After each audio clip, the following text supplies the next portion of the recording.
ప్రభువునందు ప్రియ సహోదరి సహోదరులకు నా వందనాలు. ఈరోజు మన అంశము, మనం నమ్మకంగా ప్రార్థిస్తున్నా కూడా దేవుడు ఎందుకని మనకు ఆలస్యంగా సమాధానం ఇస్తున్నాడు. దీనిని మనం వాక్యానుసారంగా కొద్దిసేపు ధ్యానించుకుందాం. మనకున్న ఈ ఉరుకుపరుకు జీవితంలో అన్ని తొందరగానే అయిపోవాలి. ప్రార్థించగానే సమాధానం రావాలి, బాధ వెంటనే ఆనందం రావాలి, క్లిష్ట పరిస్థితుల్లో కూడా సమాధానం రావాలి. కానీ కొన్నిసార్లు మనం ఎంతో నమ్మకంగా ప్రార్థించినా దేవుడు వెంటనే స్పందించడు. అప్పుడు మనసులో ఒక సందేహము మొదలవుతుంది. ఏమైపోయాడు దేవుడు? నా కన్నీళ్ళు ఆయన కనబట్టలేవు అని. ప్రియులారా, ఆలస్యం అనేది మనకు మాత్రమే అనిపించే భావన. దేవునికి ఆలస్యం లేదు. ఆయన సమయమే సరైన సమయం. దేవుడు మన ప్రార్థనలను వెంటనే తీర్చలేదు అంటే ఆయన మన బాధను పట్టించుకోలేదు అని మనం భావిస్తాం. కానీ దేవుని దృష్టిలో మనం సిద్ధంగా లేము అని ఎప్పుడూ తలంచము.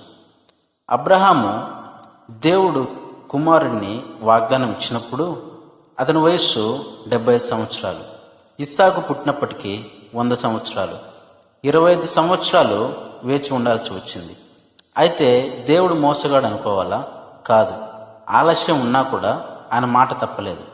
అలాగే యోసేపు ఒక గొప్ప భవిష్యత్తు కలలలో చూశాడు.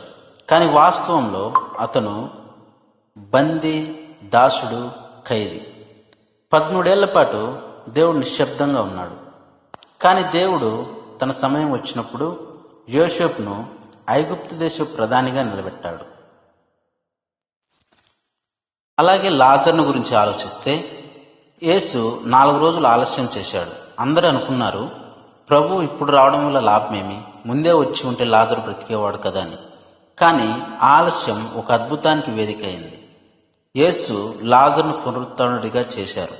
మనం ఒక సమయాన్ని నిర్ణయించుకొని మనం అనుకున్న పని అప్పుడే జరగాలని ఆశపడతాం. కానీ దేవుడి సమయం మనలా ఉండదు.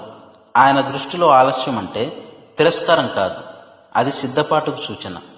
1 పేతురు 5:6లో ఈ విధంగా రాయబడింది, దేవుడు తగిన సమయమును మిమ్మల్ని హెచ్చించినట్లు ఆయన బలిష్టమైన చేతి క్రింద దీన మనస్కులయుండుడి అని. ఈ వాక్యం మన జీవితాలకు బలమైన నిదర్శనం. ఆయన మనల్ని దీనస్థితిలో ఉంచాడు అంటే అర్థం నిన్ను హెచ్చించడానికి సిద్ధం చేస్తున్నాడు అని. యోహాను 2వ అధ్యాయంలో యేసు అన్నాడు, నా సమయం ఇంకా రాలేదు అని. అది ఆలస్యంగా అనిపించినా ఆయన సమయం వచ్చినప్పుడు నీళ్లను ద్రాక్షారసంగా మార్చాడు. ఆ ఆలస్యం అద్భుతానికి దారి అయింది. రూతు ఒక విధవరాలు, అన్య దేశంలో ఉండే స్త్రీ. పట్టుదలతో దేవునికి విధేయత చూపింది. దేవుని సమయం వచ్చినప్పుడు బోయజుకు భార్యగా మారింది. దావీదు వంశానికి మార్గమైంది. అలాగే ఎస్తేరు ఒక అనాథ ఆడపిల్ల, ఎవరికీ తెలియని ఒక సాధారణ యువతి. దేవుడు ఆమెను రాణిగా తయారు చేశాడు. మొర్దెకై చెప్పిన మాట, నీవు ఈ సమయమును బట్టి ఈ రాజ్యములకు వచ్చితివేమో అంటాడు. ఆయన సమయం వచ్చినప్పుడు దేవుడు సాధారణ వ్యక్తిని అసాధారణంగా ఉపయోగిస్తాడు.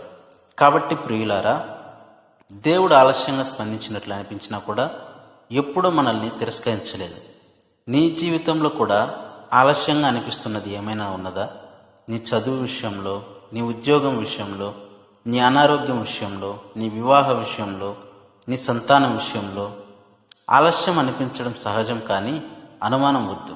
హబక్కూకు 2:3లో ఈ విధంగా రాయబడింది, ఆ దృష్టాంతము నిర్ణీత సమయమున జరుగును, అది ఆలస్యమైనట్లు కనబడినను దానికి ఆగిపోవద్దు, అది తప్పక జరుగును అని. యెషయా 60:22లో సమయం వచ్చినప్పుడు నేను త్వరగా నెరవేర్చదను అని రాయబడి ఉంటుంది. ప్రతి ఆలస్యం వెనుక దేవుని గొప్ప ప్రణాళిక దాగి ఉంటుంది. ఆయన మన ఆత్మల కోసం, మన భవిష్యత్తు కోసం తగిన సమయాన సరైన రీతిగా సమాధానం ఇస్తాడు. వేచి ఉండు, నమ్మకం విడువకు. దేవుడు మన పక్కనే ఉన్నాడు. ఆయన సమాధానం ఇవ్వలేని రోజంటూ లేదు. Back to Eden, return to his presence.